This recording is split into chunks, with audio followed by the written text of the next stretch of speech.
Nous sommes à l'heure de votre émission matinale Le Meilleur Réveil. Chers amis internautes, c'est un plaisir de vous retrouver pour le tout premier numéro pour le compte de ce mois de septembre. Tout le plaisir est pour nous. Nous démarrons donc tout de suite avec la toute première rubrique, la revue des titres avec Shamsadine Badarou. Shamsadine Badarou, bonjour. Bonjour Latifat Kouénou.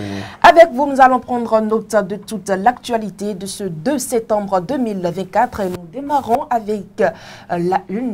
On démarre tout de suite avec la une du quotidien Maison.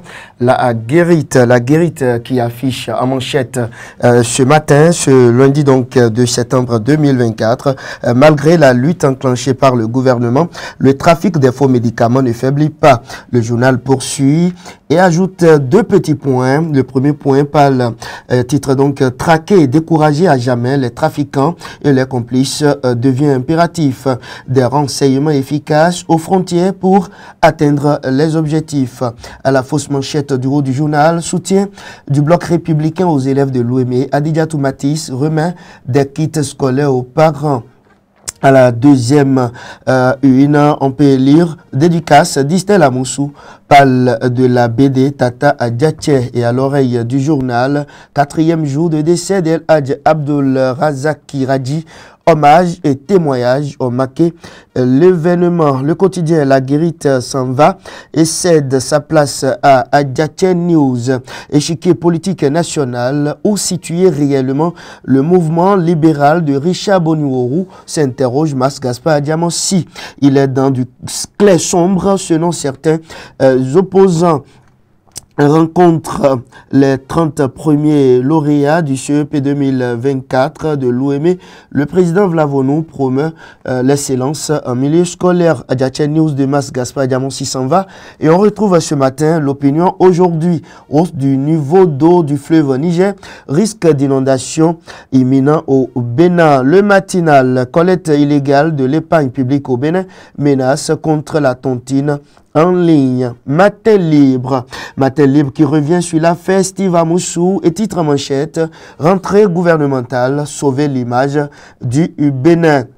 Gaskiani Info, présence active sur les fronts politiques, social et diplomatiques. Pourquoi Luc Atropo dérange, s'interroge mon confrère. Jack Pata, dossier frère Onvi, candidat Zanaï dénonce le silence du Bénin et exige la libération de Steve Amoussou. Fraternité à présent, rentrée gouvernementale, politique, éducation et santé, urgence et défis. Les chronomètres à présent, 24e édition des championnats nationaux de l'enseignement primaire sous le signe de la paix et de la cohésion sociale. Salimanou Karimou prône une relève de qualité. Le Figaro, protection des droits humains, que peut la Cour face à la lourdeur administrative? C'est une interrogation. On poursuit ce matin avec un événement précis qui titre à manchette, réalisation du marché régional des Glazoué. L'honorable Fagnon salue le pragmatisme de Tanon. Le paraclet de Aubry-Niakadia, réalisation d'infrastructures au Bénin, le gouvernement Tanon, mais le paquet. On passe à présent au quotidien Libération, Commission nationale des droits de l'homme. Patrice Tanon promulgue la nouvelle loi du Point Info, invité sur Rodi de RTU sur les succès de l'opération à Wamé sécurisée. Le conseiller Olviga Avomapé loue les efforts des commissariat de Boinko 1 et d'Agongoto. Voilà. On termine ce matin Latifat Kouénou avec le quotidien Maison. La Guérite en manchette ce matin. Malgré la lutte enclenchée par le gouvernement, le trafic des faux médicaments ne faiblit pas. Traquer et décourager à jamais les trafiquants et les complices devient impératif. Des renseignements efficaces aux frontières pour atteindre les objectifs. Dédicace d'Istel Amoussou parle de la BD Tata Adjache. À la fausse manchette du haut, soutien du bloc républicain aux élèves de l'OME, Adidiatou Matisse remet des kits scolaires aux parents. Et pour terminer définitivement, 4e jour de décès d'El Hadj Abdul Razak Raji, hommage et témoignage ont marqué l'événement. L'article est à lire dans les colonnes du journal La Guérite dans sa livraison de ce matin. Latifat Kouénou. Merci à vous, Shamsadine Badaro. Nous passons à présent à la présentation de l'actualité du matin. Malgré la lutte enclenchée par le gouvernement, le trafic des faux médicaments ne faiblit pas. Latifat Kouenou, c'est le quotidien La Guérite qui a donc donné l'information dans sa livraison de ce jour. Pour l'auteur de l'article, dans notre pays, le Bénin, le trafic des faux médicaments reste un fléau qui compromet la santé publique malgré les efforts considérables déployés pour l'éradiquer. La prolifération de ces médicaments de contrefaçon, souvent de mauvaise qualité et dangereux pour la santé, continue de mettre en danger donc la vie des Béninois malgré les campagnes de sensibilisation et les actions répressives menées par les autorités. Le commerce illicite de ces produits pharmaceutiques persiste. Face à cette situation alarmante, il devient donc impératif de traquer et de décourager à jamais les trafiquants et les complices. Les mesures actuelles, bien qu'importantes, semblent, Latifat Kouenou, insuffisantes pour endiguer ce phénomène. Pour atteindre cet objectif, le journal La Guérite, dans sa parution, estime qu'il est nécessaire de renforcer les renseignements efficaces aux frontières, points d'entrée stratégiques par lesquels ces faux médicaments inondent le marché béninois. Une meilleure coordination entre les forces de l'ordre et les services de douane pourrait donc permettre d'améliorer la détection et l'interception de ces produits illégaux. Les Béninois sont quand même courageux. Shamsadine Badarou, nous passons à une autre actualité. Le chef de l'État, Patrice Talon, promulgue la nouvelle loi sur la CBDH. Une nouvelle loi relative à la Commission béninoise des droits de l'homme est entrée en vigueur au Bénin après avoir été donc votée à l'Assemblée nationale le 19 juin dernier. La loi a été promulguée par le président Patrice Talon suite à un contrôle de constitutionnalité favorable devant la Cour constitutionnelle. La nouvelle loi comporte plusieurs innovations. Elle a modifié, entre autres, la procédure de sélection des candidats pour la conformer au principe de Paris. Désormais, l'institution voit son nombre de membres réduit de 11 à 7. La composition actuelle comprend un enseignant en droit, en psychologie ou en sociologie à l'université. De plus, Latifat Kouenou, la fonction de commissaire est dorénavant occupée par un avocat. Il sera également représenté dans la commission un docteur possédant un minimum de 10 années d'expérience et de compétences avérées en droit humain ainsi qu'un expert. Un commissaire et 3 experts siégeront également dans l'institution pour la promotion et la protection des droits des personnes handicapées, des personnes vulnérables et des femmes et des enfants. Nous parlons à présent de la montée des eaux du fleuve Niger. Certaines communes du Bénin sont en alerte.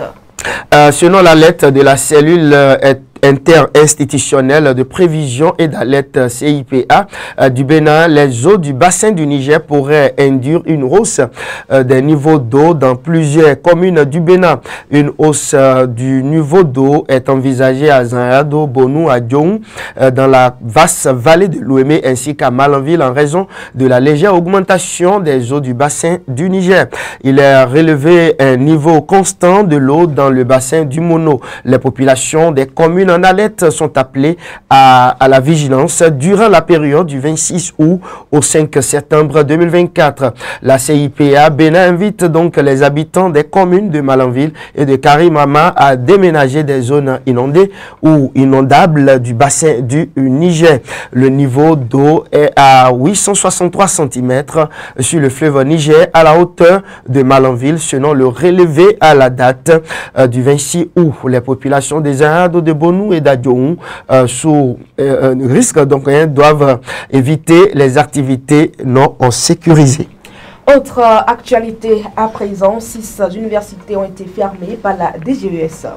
C'est désormais une réalité, Latifat Kouenou, pour non-respect de la réglementation. L'Institut supérieur de communication ISCOM, l'Institut universitaire africain du Bénin, Poma University, Triomphant University, EDCL et ELTC sont suspendus pour une période de 6 mois. Ces 6 universités fermé par la Direction générale de l'enseignement supérieur, DGS, du ministère de l'enseignement supérieur et de la recherche scientifique ont ouvert des filières sans autorisation ou créé des sections anglophones sans l'approbation préalable du ministère. Il a été également, Latifat Kouenou, constaté que certaines universités ont un personnel administratif inadéquat et des infrastructures qui ne respectent pas les normes minimales en matière de fonctionnement. Nous passons à présent aux actualités hors de nos frontières. Quelles sont les nouvelles de l'autre côté de l'Algérie? Les directions de campagne des 3 candidats à l'élection présidentielle du 7 septembre 2024 en Algérie donc jettent leur dernière force avant le scrutin. Le président sortant Abdelmadjid Tebboune, l'islamiste Abdel Ali Hassani Cherif et le socialiste Youssef Aouchiche multiplient les sorties pour convaincre les Algériens de voter pour leur programme. Les 3 candidats et les soutiens ont appelé à une participation massive à ce scrutin. Le candidat Abdel Ali Hassani Cherif du mouvement de la Société pour la paix MSP a souhaité que l'administration ne se mêle pas de l'opération électorale et laisse les Algériens choisir librement le jour du vote. Autre réalité de l'autre côté de la France avec le président Emmanuel Macron qui brouille les pistes avant l'annonce imminente d'un premier ministre. La nomination potentielle d'un premier ministre en France était attendue pour ce dimanche hier donc. Finalement, c'est une série d'entretiens à l'Élysée qui a été annoncée. Bernard Cazeneuve doit rencontrer Emmanuel Macron dans la matinée de ce lundi 2 septembre aujourd'hui. Après lui, ce sera le tour de Nicolas Sarkozy, François Hollande, tous deux anciens présidents de la République française, et Xavier et Bertrand également dans la dernière ligne droite avant la nomination d'un premier ministre. Emmanuel Macron, comme vous venez de le dire, brouille-t-il les pistes? On se demande justement, et voilà, jusqu'au dernier moment, Emmanuel Macron veut entretenir le suspense. Un flou donc, c'est sa manière à lui de montrer qu'il reste le maître des horloges, mais aussi du jeu. Ces rendez-vous serviront certainement soit d'entretien d'embauche pour avoir, avec lequel des prétendants à Matignon, le président peut se mettre d'accord sur une politique avec des dossiers compliqués, soit des consultations doivent juste servir à éliminer les hypothèses en prenant les Français à témoin, comme Emmanuel Macron l'a fait avec la candidate du NFP, Latifat Kouenou. Et c'est l'essentiel à retenir de l'actualité de ce 2 septembre 2024. Bien merci à vous, Chamdine. C'est moi. Chers amis internautes, vous connaissez si bien les rubriques de votre émission. Ce n'est donc pas terminé, on se retrouve tout juste après ceci.